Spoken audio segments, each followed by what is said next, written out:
കണ്ണൂരിൽ പലയിടത്തും divider അപകടക്കെണി. പള്ളിക്കുന്നിൽ pickup van ഡിവൈഡറിലൂടെ കയറി നിയന്ത്രണം വിട്ടുമറിഞ്ഞു. പുലർച്ചെ റോഡിൽ ആളും വാഹനങ്ങളും ഇല്ലാത്തതിനാൽ വൻ ദുരന്തം ഒഴിവായി. റിഫ്ലക്ടർ ഇല്ലാത്ത ഡിവൈഡറുകളിൽ വാഹനങ്ങൾ കയറി അപകടത്തിൽപ്പെടുന്നത് പതിവാണെന്ന് വ്യാപാരികൾ പറഞ്ഞു.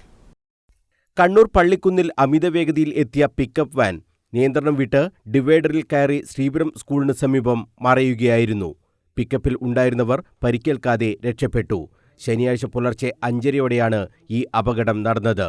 ആ സമയത്ത് റോഡരികിൽ ആളുകളോ മറ്റു വാഹനങ്ങളോ ഇല്ലാത്തതുകൊണ്ട് മാത്രമാണ് വൻ ദുരന്തം ഒഴിവായത്. ശ്രീപുരം സ്കൂളിന് സമീപം കണ്ണൂർ ഭാഗത്തേക്ക് വരുന്ന വാഹനങ്ങൾ ഇറക്കമായതിനാൽ ഗതാഗത കുരുക്കില്ലെങ്കിൽ അമിത വേഗതയിലാണ് പലപ്പോഴും വരാറുള്ളത്. അമിതവേഗവും അശാസ്ത്രീയമായ ഡിവൈഡറുകളും ചേരുമ്പോൾ അപകടം പതിവാണ് ഇവിടെ ഡിവൈഡർ ഉണ്ട് എന്ന് വാഹനങ്ങൾ തൊട്ടടുത്ത് എത്തിയാലാണ് മനസ്സിലാവുക. റിഫ്ലക്ടറോ സൂചനാ ബോർഡുകളോ ഇല്ല. സ്ഥിരം അപകട മേഖലയാണിതെന്ന് ഫിഷ് ഷോപ്പിലെ TK ഹാരിസ് പറയുന്നു.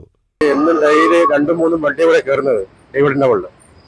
രാത്രി ഞങ്ങളാണ് എടുത്തിട്ട് അപ്പുറം വണ്ടി വെച്ചു കൊടുക്കുന്നത്. ഫാമിലി ചെറിയ കുട്ടികളെല്ലായിട്ട് പൊട്ടാ പേടിച്ചിട്ട് നമ്മളെ പോയിട്ട് അപ്പുറം വെച്ചു കൊടുക്കുന്നത്.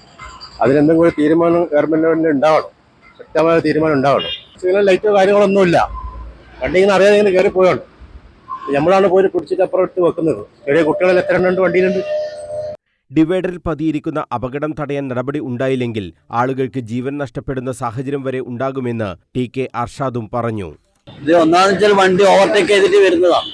അപ്പോൾ ആ വരുന്ന സമയത്ത് ഈ വണ്ടി ചിലപ്പോൾ ഇതിന്റെ മുകളിലേക്ക് കയറിക്കളി. ഇന്നലെ ഒരു വണ്ടി മറന്ന്, ഇന്ന് രാവിലെ ഒരു വണ്ടി അവിടെ മറന്ന്, പിന്നെ ഇന്നലെ രാത്രി ഒരു വലിയ വണ്ടി ടോറസ് ഇതിന്റെ മുകളിൽ കയറിപ്പോയി. പിന്നെ മിന്നാന്ന് ഒരു ചെറിയ ആൾട്ട വണ്ടി ഫാമിലി ആയിട്ട് വന്നിട്ട് അവിടെ കയറിപ്പോയി.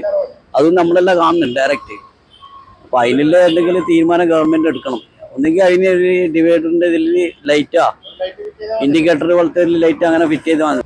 കാരണം ചെറിയ വണ്ടിയിൽ കയറിക്കഴിഞ്ഞാൽ പിന്നെ അവിടെ കുടുങ്ങിപ്പോയി, ചൈസ് പൊട്ടിപ്പോന്നു, പിന്നെ വാലി ലീക്ക് അതെല്ലാം സംഭവിക്കുന്നു.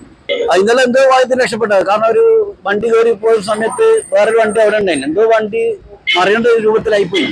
ചെട്ടിപ്പീടിക, തളാപ്പ് ഭാഗങ്ങളിലും സമാന സ്ഥിതിയാണ്. ഡിവൈഡറിന് ഉയരമില്ലാത്തതും അതിനു മുകളിലേക്ക് വാഹനങ്ങൾ കയറാൻ ഇടയാക്കുന്നുണ്ട്. റിഫ്ലക്ടർ സ്ഥാപിച്ചാൽ തന്നെ ഒരു പരിധിവരെ അപകടം കുറയ്ക്കാൻ കഴിയും. News bureau, Kannur.